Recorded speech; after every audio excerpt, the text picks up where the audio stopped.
විශ්වවිද්‍යාලය. ඔව්. ශ්‍රී ලංකා ප්‍රජාතාන්ත්‍රික සමාජවාදී ජනරජයේ උත්තරීතරම ආයතනය. සැබවින්ම එසේද? කලකය උගතුන්ගේ බුද්ධිමතුන්ගේ පිරිගේ ස්ථානයක් විය. ඒත් ඒ උත්තරීතර ආයතනයේ අද දේශපාලන මැරවරින්ගේ ග්‍රහණයට හසු වී හමාරය. විනයක් නැතිව සිසුන්ට පහර දෙන, පරුෂ වචනින් බැනවදින මෙවන් තත්ත්වයන් මැද ඔවුන් අපේ තරුණ පරපුරේ අනාගතය විසඳන්නේ කෙසේද?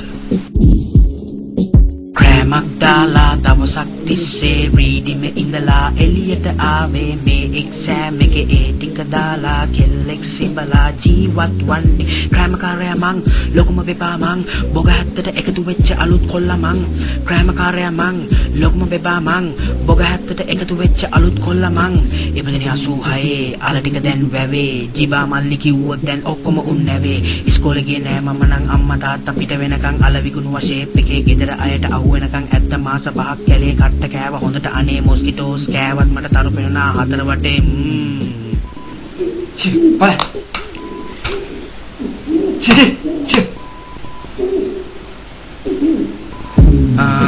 ගෙදර ආව මං ගෙදරින් මං රිජෙක්ට් හින්දා මොකද කරන්නේ දැන් අම්මට සිරි වැලේ තිබුණ මගේ ට්‍රවුසර් එකකෝ ට්‍රවුසර් එක නෑ සලමුහුණගේ ගිහින් දැන් ටූ ලේට් නේ බං කොක්කත් මං දාලා ගිහින් හොස්ටල් එකට පැනලා දැන් ගජේ ගහන් ඉතින් මචං 35 ගුලියයි පත් පැකට් එකයි සලාඩ් එකත් කෑවොත් මට 150යි ප්‍රේමක් දාලා දවසක් තිස්සේ රීඩිම ඉඳලා එළියට ආවේ මේ එක්සෑම් එකේ ඒ ටික දාලා කෙල්ලෙක් සිඹලා ජීවත් වන්නේ ප්‍රේමකාරයා මං ලොකුම බෙබා මං බොග හැත්තට එකතු වෙච්ච අලුත් කොල්ලා මං ප්‍රේමකාරයා මං ලොකුම බෙබා මං බොග හැත්තට එකතු වෙච්ච අලුත් කොල්ලා මං my collo call me Sudha my job plugging coco when the siku coming to mamma taudu if you want a pol malli I got the padu ratrang families and kaldi වෙච්ච මාරු security අපිට කියන්නේ campus pol horu කවදාවත් ඇත්ත නෑ අපි කියන්නේ බොරු චමරියට පොල් නැත්තම් කන්න වෙන්නේ ටුකු king of the මැදවත් very very ලොකු ප්‍රේමක් දාලා දවසක් තිස්සේ රීඩිම ඉඳලා එළියට ආවේ මේ එක්සෑම් එකේ ඒ ටික දාලා කෙල්ලෙක් සිඹලා ජීවත් වන්නේ ප්‍රේමකාරයා මං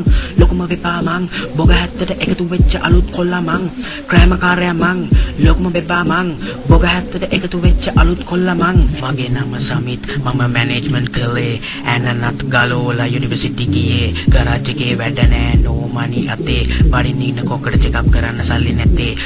පොඩි ගේම් දීලා මම සල්ලි හොයන්නේ මේ දවස්වල අවුලින්ද එළියට නෑ බහින්නේ වලිසී දැක්කම පොක්කෙන් බහින්නේ අලු පිලේ කොල්ල අපිව දැක්කම හයියෙන් දුවන්නේ මට තියෙන්නේ බෝතල් බෝරින් වලට බෙදන්න ණයට දීපු ජොයින්ට් වල සල්ලි එකතු කරන්න ඇන්න වෙච්ච කොකු ඉන්නවනම් මටම කෝල් කරන්න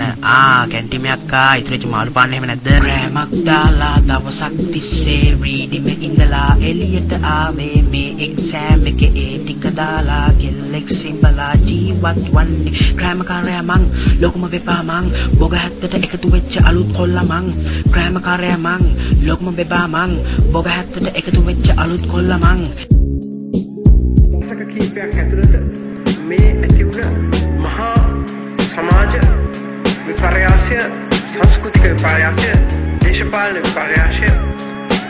අපට විශේෂයෙන්ම අපේ පරපුරයට මානසික විශේෂයෙන් බලපෑමක් කියන එක මම හිතන්නේ විශේෂයෙන් කරන්න අවශ්‍යයි. අදමුෙන්ම කුඩා දරුවාගෙන් පටන් ගත යුතුයි. ඒ දරුවා තමයි වයසට ගිහිල්ලා අවුරුදු 14 15 වෙනකොට තුවක්කු බෝම්බ අතට අරගෙන එහෙම හිදුවන සමාජය සහ තමා විනාශ වෙන්නේ. ඒ දරුවන්ම තමයි ඒ ආකල්පයන් සහිත පාර්ලිමේන්තුවට ආපුවාම පාර්ලිමේන්තුව පමණක් නෙවෙයි මුළු රටමත් විනාශ කරන්නේ.